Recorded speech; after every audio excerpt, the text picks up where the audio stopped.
today you got an incentive for good performance to the Aam Aadmi Party. It is more a signal of the non-performance of the government in Delhi and the way in which Delhi, particularly because of the central government, the citizen has lost out because of inflation. But take these people who have been elected. Good luck to them. But which one of them has got even the slightest amount of expertise? And they are led by people who make the same populist promises that politicians make. Cheap electricity, plenty of water, despite the Jamuna being a drain in Delhi. I don't think this is going to work. I think, sir, I'll give the last word to Jairaj. Ma'am, question for you. How will you bring people closer to the government? And what would your message to the opinion leaders here, the opinion makers here be, in terms of how they can get more involved to see the kind of governance, the kind of change that we would like to see? I'm still in a dilemma in which language should I answer. Let me use both. Though I sound a bit utopian in my perspective, let me propose the dimension of art leadership. ಕಲಾವಿದರನ್ನ ನಿಮ್ಮ ಇಡೀ ಈ B clip ಮತ್ತು B cap ಕಾರ್ಯಕ್ರಮದ ಒಳಗಡೆಗೆ ತುಂಬ ಶಕ್ತವಾಗಿ ಬಳಸ್ಕೊಳ್ಳೋ ಒಂದು ಅಪೂರ್ವವಾದ ಅವಕಾಶ ನಿಮಗಿದೆ ಅಂತ ಅನ್ಸುತ್ತೆ. ಒಂದು ಉದಾಹರಣೆ ಕೊಡಬಹುದಾದ್ರೆ, ಮೇಷ್ಟ್ರು ಪ್ರೊಫೆಸರ್ ಅನಂತಮೂರ್ತಿ ಅವರು when he joined or when he raised the voice to change Bangalore to Bengaluru, it immediately got the momentum. ಅದರಿಂದ ಕಲಾವಿದರನ್ನ ಎಷ್ಟು ಸಾಧ್ಯವೋ ಅಷ್ಟು ಬಳಸ್ಕೋಬೇಕು ಅಂತ ನನ್ಗನ್ಸುತ್ತೆ. ಸಾಧ್ಯವಾದ್ರೆ ಕಲಾವಿದರಿಗೆ ಎಲ್ಲ ಕಲಾ ವಲಯದಿಂದ ಅವ್ರಿಗೊಂದು ಮೀಸಲಾತಿಯನ್ನ, ರಿಸರ್ವೇಶನ್ ಅನ್ನ ನೀವು ಕೊಡಬೇಕು ಅಂತ ನಾನು ಎಲ್ಲ ಕಲಾವಿದರ ಪರವಾಗಿ, ಎಲ್ಲ ಕನ್ನಡಿಗರ ಪರವಾಗಿ ಇಲ್ಲೊಂದು ಕೋರಿಕೆಯನ್ನು ಸಲ್ಲಿಸ್ತಾ ಇದ್ದೀನಿ. ಇನ್ನೊಂದು ಬಹಳ ಮುಖ್ಯವಾದ ಅಂಶ ನಾನು ಹೇಳಬೇಕು ಅಂತ ಅನ್ಕೊಂಡಿರೋದು, ಈ ಕಾಸ್ಮೋಪಾಲಿಟನ್ ನಗರ, ಈ ಬೆಂಗಳೂರು ಜಗತ್ತಿನ ಅಪೂರ್ವವಾದ ನಗರ ಆಗಬೇಕು ಅನ್ನೋದು ಎಲ್ಲರ ಅಪೇಕ್ಷೆ ಇರ್ಬೋದು. ಆದ್ರೆ ಈ ಕಾಸ್ಮೋಪಾಲಿಟನ್ ನಗರಕ್ಕೆ ಇರುವ ಒಂದು ಕನ್ನಡದ ವ್ಯಕ್ತಿತ್ವ ಇದೆಯಲ್ಲ, ಆ ಕನ್ನಡದ ವ್ಯಕ್ತಿತ್ವಕ್ಕೆ ಧಕ್ಕೆ ಆಗದೆ ಇರುವ ಹಾಗೆ ಅದನ್ನ ಎಲ್ಲ ಕಾಲಕ್ಕೂ ಉಳಿಸ್ಕೊಳ್ಳುವ ಗಮನವನ್ನು ಈ ಬಿ ಕ್ಯಾಪ್ ಮತ್ತು ಈ ಬಿ ಕ್ಲಿಪ್ ಉಳಿಸ್ಕೋಬೇಕು ಅಂತ ನನಗೆ ಅನಿಸುತ್ತೆ. Thank you. ಅಲ್ಲ, ನೀವು ಕಲಾವಿದರ ಕಾಂಟ್ರಿಬ್ಯೂಷನ್ ತಂದ್ರಿಂದ ಇನ್ನೊಂದು ಪ್ರಶ್ನೆ. Charu will be shouting at me, but ಒಂದು ಪ್ರಶ್ನೆ. ಈಗ ಹಿಂದಿನ ಈ ಒಂದು 20-30 ವರ್ಷದಿಂದ ತಗೊಂಡ್ರೆ, ಅವಾಗ ಕಲಾವಿದರು ಬೆಂಗಳೂರಿಗಾಗಿ ಕಾಂಟ್ರಿಬ್ಯೂಷನ್ ಮಾಡ್ತಾ ಇದ್ರು. ಇವತ್ತಿನ ಕಲಾವಿದರು ನೋಡಿದ್ರೆ ಅವ್ರಿಗೆ ಯಾರಿಗೂ ಬೆಂಗಳೂರಲ್ಲಿ ಇಂಟ್ರೆಸ್ಟ್ ಇದೆ ಅಂತ ನಮಗೆ ಗೊತ್ತಾಗಲ್ಲ. ಈಗ ಯಾವುದೇ ಆಕ್ಟಿವಿಟೀಸ್ ನೋಡಿ, ಪ್ರೊಟೆಸ್ಟ್ ಮಾಡಿ ಅಥವಾ ಯಾವ್ದಾದ್ರು ಪಾಲಿಸೀಸ್ ಬಗ್ಗೆ ಮಾತಾಡೋಕೆ ಹೋದ್ರೆ ಅದೇ 3-4 ಜನನೇ ಕಾಣ್ತಾರೆ. ಸೊ ಈ ಹೊಸ ಕಲಾವಿದರು ಕೂಡ ನಗರಕ್ಕೆ ಏನ್ ಮಾಡ್ತಾ ಇದ್ದಾರೆ, ಅವ್ರನ್ನ ಹೇಗೆ ನೀವು ಬಳಸ್ಕೋಬಹುದು ಅಂತ ಹೇಳ್ತೀರಾ? ಅಂದ್ರೆ ಹೇಗೆ ಅವರಿಂದ ಏನಾದ್ರೂ ಒಂದು ಇನಿಷಿಯೇಟಿವ್ ಬರ್ಬೇಕಲ್ವಾ? ಈ ಪ್ರಶ್ನೆ ನೀವು ಹೇಳುವಷ್ಟು ಸರಳವಾಗಿ ನೇರವಾಗಿದೆ ಅಂತ ನನ್ಗೆ ಅನ್ಸುತ್ತಿಲ್ಲ. ತುಂಬಾ ಸಂಕೀರ್ಣವಾಗಿದೆ ಇದು. ಇವತ್ತೂ ಕಲಾವಿದರು ಕನ್ನಡದ ಬಗ್ಗೆಗೆ ಮಾತಾಡೋರಿದ್ದಾರೆ, ಕೆಲಸ ಮಾಡೋರಿದ್ದಾರೆ. ಆದ್ರೆ ಇವತ್ತು ಕಲೆಯ ವ್ಯಾಖ್ಯಾನ ಮತ್ತು ಕಲೆಯ ಆವರಣಗಳೇ ತುಂಬಾ ಬದಲಾಗಿ ಹೋಗಿದೆ ಅಲ್ವಾ? ಕಲೆಯ ಆವರಣವೇ ಜಾಗತಿಕವಾಗಿರುವ ಹೊತ್ತಿನಲ್ಲಿ ಅದನ್ನು ಸ್ಥಳೀಯ ನೆಲೆಗೆ ತರುವ ಒಂದು ದೊಡ್ಡ ಸವಾಲು ನಮ್ಮ ಎದುರಿಗಿದೆ ಮತ್ತು ಆ ಸವಾಲನ್ನ ಎಲ್ಲ ಕಲಾವಿದರು ಒಟ್ಟಾಗೆ ಎದುರಿಸಬಹುದು ಅಂತ ನನಗೆ ಅನ್ಸುತ್ತೆ. I think we'll leave the last word to Mr. Jairaj. Thank you. If you summarize the two panels, there are 3 words that have really gone through, which are the core of the discussions: leadership, engagement, and accountability. On leadership, much has been spoken and I don't want to add anything more. Similarly, on accountability also, all of us know what has to be done. But on engagement, and since it concerns all of us here, I'd like to say, also to respond to what Professor Rao has said, he spoke rightly about the criticism of Akrama Sakrama. Akrama Sakrama, by the way, is an attempt to legalize all illegal constructions in the city. Why we had to do it was because 90% of the constructions in Bangalore are illegal. In one form or the other, they have violated the building plans.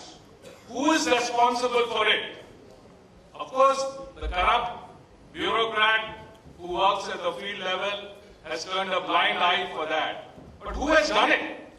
That's a question that all of us should ask. Because unless engagement is also of a qualitative nature and engagement adheres to the rules of the game and is lawful, until then, lack of accountability and lack of leadership will be the consequence. So this evening, as we leave the discussions, I'd like you to ponder, request you to think about what engagement should really be in order to enhance and improve the quality of governance in the city. Because good engagement of the kind that Mohan mentioned also leads to purposeful governance and at the end of the day, leadership. Thank you. Charu has permitted me one more question. So I'm going to ask the last question to Justice Hegde. Charu seems to think otherwise. Sir, a lot of us felt when your report on the mining thing came. At the same time, there was also a report on the PDS. What we felt that the report expressed a sense of helplessness.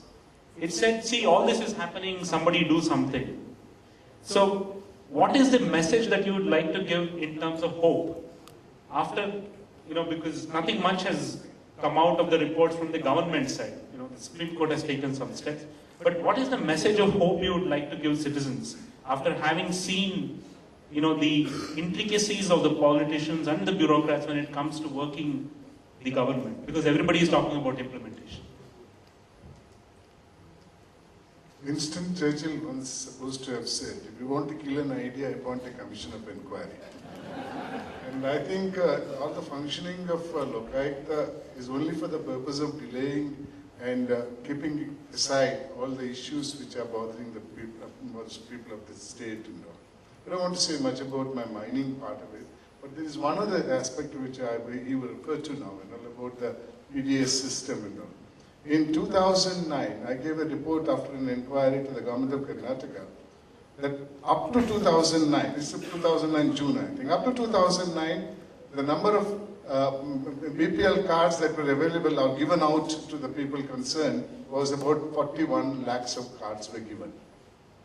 In 2000, there was a system by which they had to give the card. You must first find out what type of a house he is living in, whether he had telephone facilities, electricity facilities, a transport and other things, and then you decide whether he is a BPL person or not. Then it was 41 or 42 lakhs of cards were there. In 2009, they changed the system. And instead of going to the revenue officers and other officers to assess his income, they gave permission to elected representatives to give a certificate. Based on the certificate, they had to give a BPL card.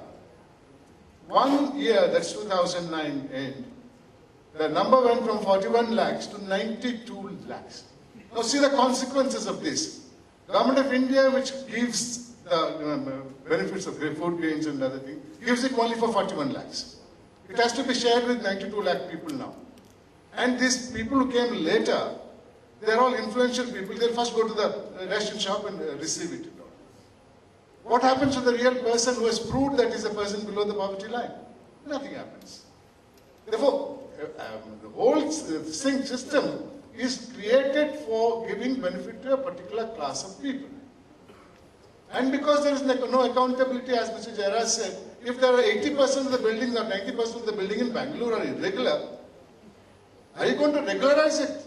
Who knows, in a particular plot which is 30 by 40 with a facing road of 25 feet, you got 13 floors. I inquired into it and gave a report in Jayanagar. 13 floors in a 40-feet road.